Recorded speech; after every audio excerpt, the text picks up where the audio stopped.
If you could design the perfect setting for farmland, it would look a little something like this. Ocean to the west, mountain range to the east, rain falling on the mountains, feeding into vast rivers, running through a lush valley in between. It would look exactly like Sinaloa. There's a saying here, throw a seed and a jungle grows. And right here, in the middle of this farming oasis, Culiacán, the capital. This city of 1 million people has lived through hard times.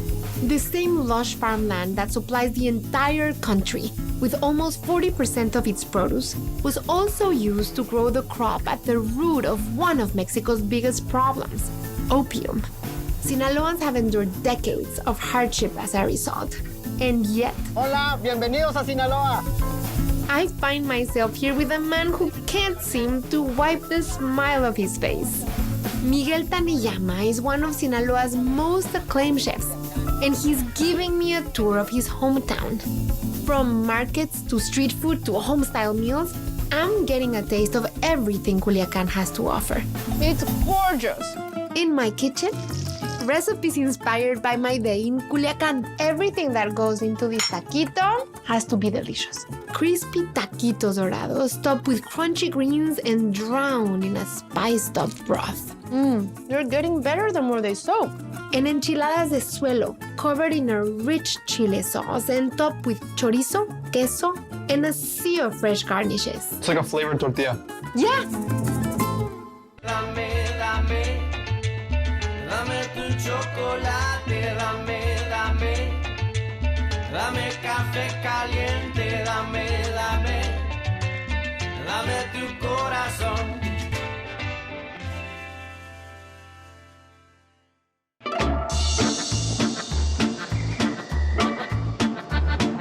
You guys, I'm with the Culiacán rockstar, the Sinaloa rockstar, Miguel Taniyama, and he's giving me his personal tour of the main, most traditional market of Culiacán. ¡Ánimo! ¡Ay, vamos! Poquito. Entonces, ¿cómo se llama el mercado? Este es el mercado Garmendia, es el mercado central de la ciudad de Culiacán, Sinaloa, y es el mercado más típico y más tradicional de todos los culiacanenses. Miguel Taniyama is a chef and culinary ambassador, born and raised on a farm just outside the city. And really, rockstar doesn't even do him justice. Known as Tani, he is adored here. ¿Cómo estás? ¿Todo bien? ¿Qué onda, padrino? ¿Qué onda, mijo? ¿Cómo va? Ah, acá está, la señora Abril. ¿Cómo está? La señora Abril, Pati. Knows everybody. Mira, Pati, el tema en Sinaloa es que tenemos la sierra a dos horas. Tenemos el valle, que cosechamos todos los vegetales, bell peppers, pepinos, tomates, berenjenas, y tenemos la costa a 30 minutos. Tienes los tesoros del mar, tenemos los tesoros de la valle tierra. y exacto. Tani knows what you've heard about his beloved Sinaloa, and he's trying to change the conversation. En Culiacán los temas somos los tomates. Somos los mayores productores de tomate del país también. He believes that opening the world's eyes to the abundance of resources is the first step on a new path for his fellow Sinaloans. What's so special about the shrimp in Sinaloa, Tani? El camarón es bien especial en Sinaloa porque la parte de la sierra, todos los minerales que bajan por nuestros ríos llegan a nuestras costas. Y esa mezcla de minerales y esa mezcla de agua dulce con el agua salada hace que los camarones azules del Pacífico sinaloense sean únicos. Son los únicos en el planeta. Oh, qué rápido. You guys, you just had a free lesson on how to peel shrimp in 2 moves. Sinaloa is known as Mexico's breadbasket. The rich farmland here supplies fresh seafood and produce all over Mexico and the U.S. He's scaling the fish without even looking at it. Miran. Walking through the aisles, you can feel the pride. They know they've got the goods. Finding a good meal in here is a pretty safe bet. For me, taquitos dorados with potatoes and carne drowned in a spiced-up broth. A Sinaloa staple. For Tani, a hearty stew with meat, vegetables, and garbanzo No me beans. gusta ese garbanzo. ¡Qué rico! even Mexicans from other parts of Mexico, we're very ignorant about Sinaloa. What would you like people to know? Ha sido de como, Sinaloa? la comida en Sinaloa ha sido como el tesoro mejor guardado, ¿no? La verdad que tenemos tantas cosas buenas, los camarones, los pescados, somos los productores número 1 de carne, pero hemos sido muy celosos con nuestra receta, no nos hemos mostrado al mundo. Creo que llegó el momento de decirles a los sinaloenses comemos y hacemos las cosas así. Danny calls himself a Sinaloense in love with Sinaloa. He credits his pride to his family's immigrant roots. ¿Tu papá de dónde era? De Japón.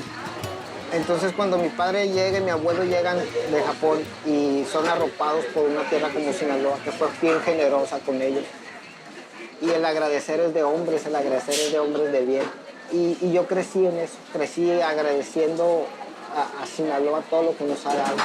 Me tocó cocinar, hacer, pescar, cazar, preparar, cocinar con mis manos al lado de mi padre. Y ahí nació una pasión que hasta la fecha no se acaba. Crece, crece, crece, crece. Creo yo que no voy a terminar de pagarle a Sinaloa lo que nos ha dado, lo orgulloso que me hace ser.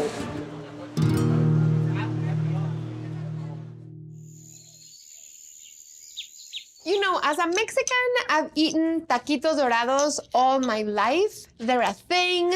You can have them stuffed with beef, with chicken. But I had never eaten taquitos dorados that were drowned. And that is a thing that I learned in Sinaloa. I have 3 pounds of chuck roast. And I left all the fat. You want to leave all the fat because this is going to cook for a long time and the fat is going to render into the broth and it's going to flavor the broth and you don't want to miss out on that taste.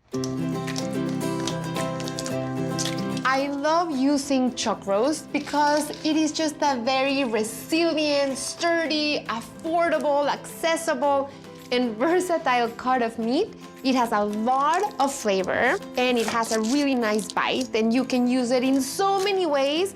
But the one thing about chuck roast is that it has to cook for a very long time. We're gonna make some taquitos dorados that are gonna be filled with this meat and we're gonna chase and drown the taquitos in the meat broth. So we wanna make a really rich broth that will not overpower the meat, but that will complement the flavor of the meat. So I'm adding an onion that I cut in half and add a bay leaf, 10 garlic cloves. I have 2 quarts of water here. And then a tomato. And most of the tomatoes we get here in the US come from Sinaloa. I didn't even know that, and that is why I love going back to Mexico again and again and again, because every time that I go back, I learn things that I had no idea existed, and it is just so humbling. I'm going to add 2 guajillo chiles. Just open it like this with your fingers. Don't rub your eyes when you're using them. A tablespoon of kosher or sea salt, and like a teaspoon of whole black peppercorns. 2 carrots cut into large chunks. I'm gonna let it come to a rolling simmer over high heat. Once it does, I'm gonna cover it, let it simmer for about an hour and a half over medium heat. I'm just gonna let time do its thing.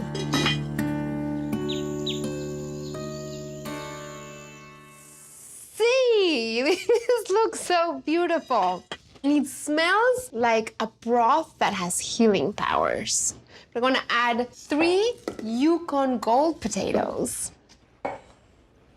And then we're gonna let these cook for another hour and a half.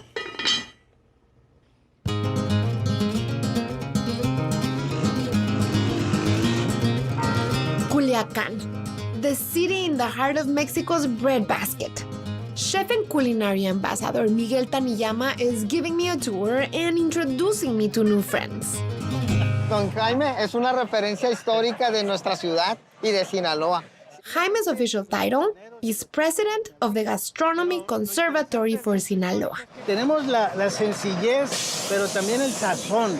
También viene de que podemos manejar componentes de productos muy frescos y de muy alta calidad.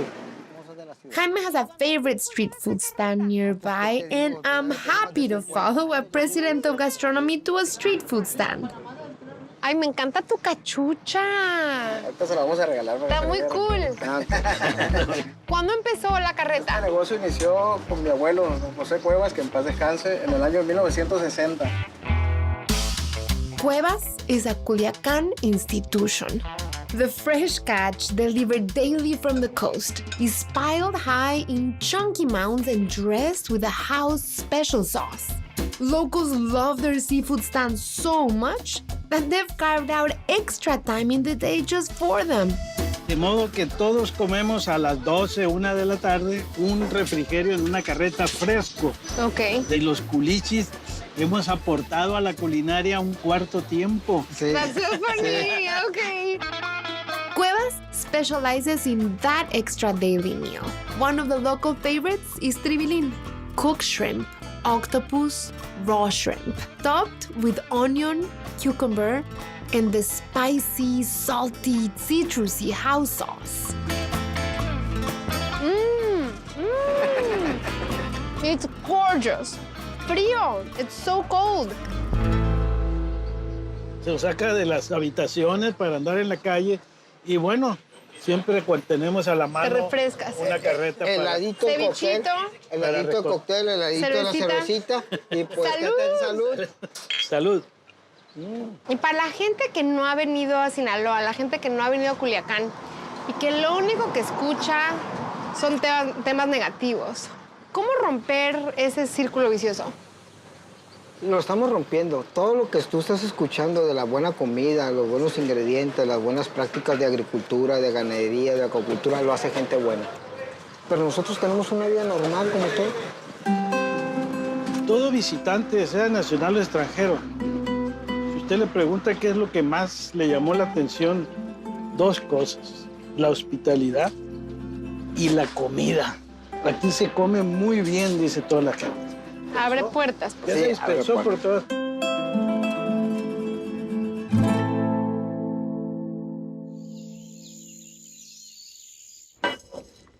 Jose, can you see? How beautiful this broth is. This is just so gorgeous. Look At the color. It's been an hour and a half that the meat and potatoes has been cooking. I'm taking out the potatoes. I'm also gonna take out my meat. Ooh, see. While the potatoes and the meat cools, I'm gonna strain my broth. Oh, it's so rich. The color. It's an amber color that wants to be brown. I wanna push through the tomato and the chiles and the carrots. I'm putting it in a saucepan. I'm adding a little bit more salt. And then I'm gonna continue cooking it down for about a half an hour so that the flavors intensify a little more and so that my broth thickens a little bit more while I make the taquitos. I'm going to preheat my comal and I'm going to preheat my oil because these are taquitos dorados, which means they are super crunchy and brown. And to make my filling, I have my meat, which I'm going to chop. We're doing the same thing with the potatoes. I know I've told stories about my paternal grandfather who used to eat raw white onions as if they were apples. Well, a feast for him would be boiled potatoes, raw onion, radishes, and salt. He loved that combination. We're adding refried pinto beans. I know it doesn't look that pretty, and I know I'm making a bowl full of brown mush, but it is so delicious and tasty. If you have freshly made corn tortillas or store-bought tortillas, but you don't heat them before you roll the taquito, the tortilla will break. Heat the tortillas in a comal or a skillet on both sides. And we're gonna add 2 tablespoons into the taquito. You want to really pack this as you roll. I like my taquitos to be really, really chubby. Use a toothpick and go through the seam like this. And you can do 2 taquitos at a time. So it's just like a minute and a half or so per side. The oil will let you know that it has done its thing because the bubbles start to get a little bit slower.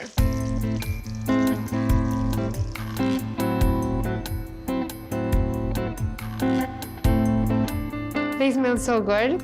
So I'm adding the cabbage, some pickled onions. We're gonna crumble some queso. We're doing crema. And then we're pouring the broth right in here.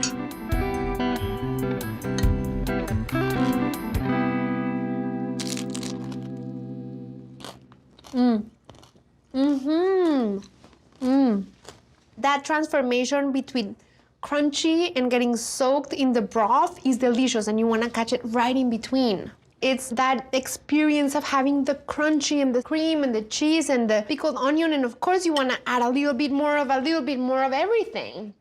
It's just everything that I like about Mexican food. Can't wait for you to try.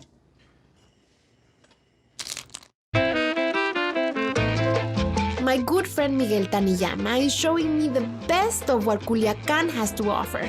Markets, street food. We're on the hunt for our next meal, following that 4 meals a day rule in Culiacán.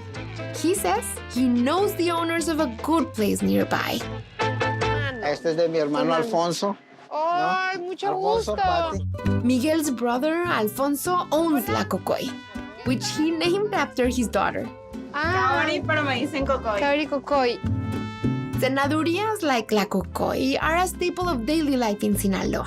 Family owned and operated, think of them as part restaurant, part home kitchen. Maki, Y mucho gusto.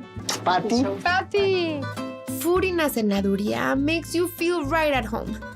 Gorditas, taquitos, but I've come for one thing. Y me platicaron que sabes hacer unas enchiladas de suelo deliciosas. ¿Sí? Sí. Entonces las enchiladas de suelo, which translates to ground enchiladas, are made with these smaller tortillas. They're so cute. El nombre de enchiladas de suelo, ¿de qué viene? Viene de una señora que estaba en un mercado, Ajá. que ella las hacía, o sea, no estaba parada, sino que así como Estaba hincada. sentada. Ujú. La tortilla la pasamos. Primero la salsa. Sí, así. Okay, that's a different thing. Usually you fry the tortilla and then soak it in the sauce. Piled on those tortillas, chorizo. And a handful of surprises. Calabaza. Hadn't seen this combination before. Fresh lettuce y cooked zucchini. This is called from the ground enchiladas or enchiladas de suelo.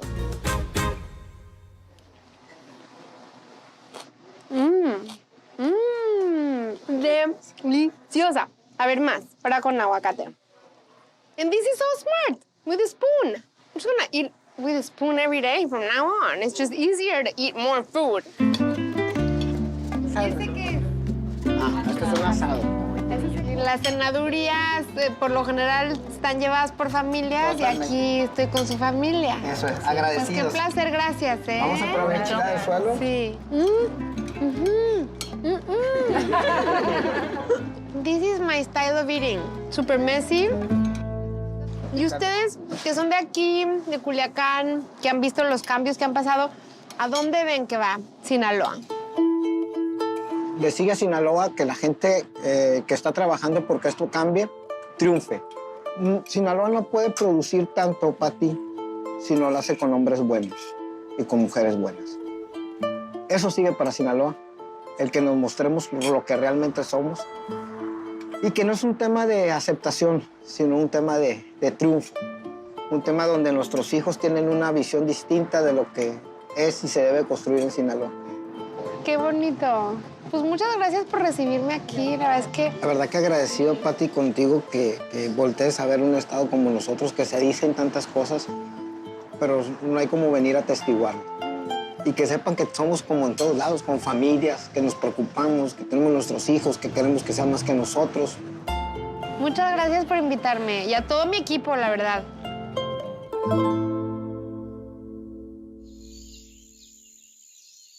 Enchiladas de suelo translates to enchiladas from the floor. I know, it's crazy. I had never heard about the enchiladas de suelo until I went to Sinaloa. So to begin with, you have to make the enchiladas de suelo sauce. The water is already boiling. I have 5 ancho chiles that I already stemmed, a very ripe Roma tomato, a garlic clove. So this is the base for the sauce. I need to have these cook for 7 to 8 minutes. Meanwhile, I'm gonna fry my chorizo. You wanna chop the chorizo into chunks because Mexican chorizo, as it fries, it tends to wanna bind together. And you want it in small chunks because you want the most crisp bites that you can. And I already took the casings off.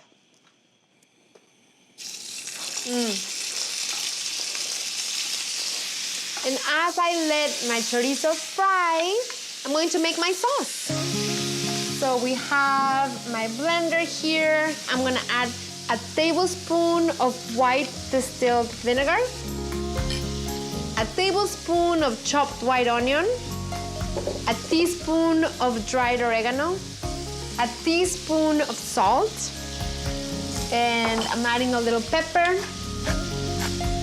And now I'm going to add the tomato.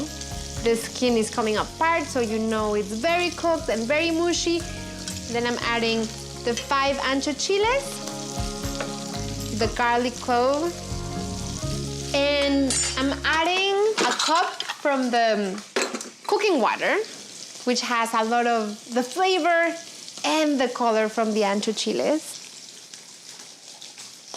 And now we're going to puree these until completely smooth.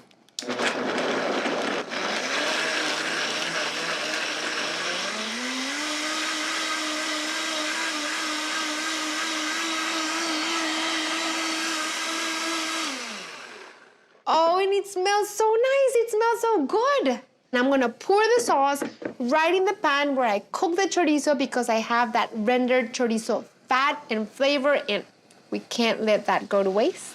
I'm not gonna cook the sauce though, again, and you're gonna see why. One of the crazy things about this enchilada is not only the way it's built, but how many vegetables it has. I have a pound of zucchini that I sliced, and I'm going to add a little bit of salt into the cooking water where the ancho chiles and the tomato cooked, just because I don't wanna have this water go to waste, but you could blanch these in any salted boiling water. I just wanted the zucchini to change from raw to barely cooked. And now they won't taste raw, but they will have so much crunch. And I'm gonna add oil to about 1/4 to 1/2 inch depth because we're gonna do something crazy with these enchiladas. We grab a corn tortilla, and instead of heating the tortilla first, you soak it in the sauce. Completely drench it in the sauce. And then passing them through really hot oil.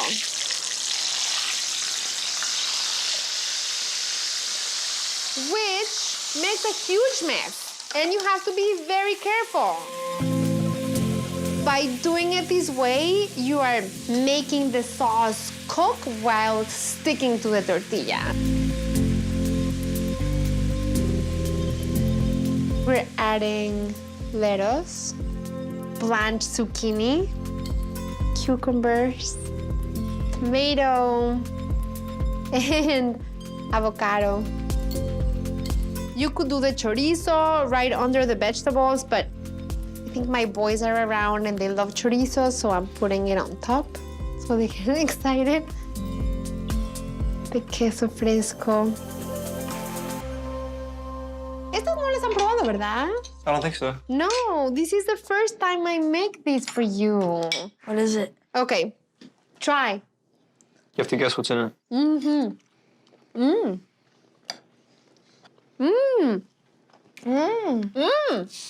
It's like a flavored tortilla. Yeah. What else is different about this enchilada from other enchiladas that we've eaten? It's usually folded, no? Yeah. This is an open Exactly. enchilada. So I was confused because I thought this was like a taco or something that we were gonna have to fold up, and I was thinking, how am I gonna hold this without getting too messy? But I like eating from the same plate with you guys. well, Juju takes over though. See, you have to hurry, Sammy. I know. Or he's gonna eat it all. finished the whole one. Juju just ate one. I want to make you another one.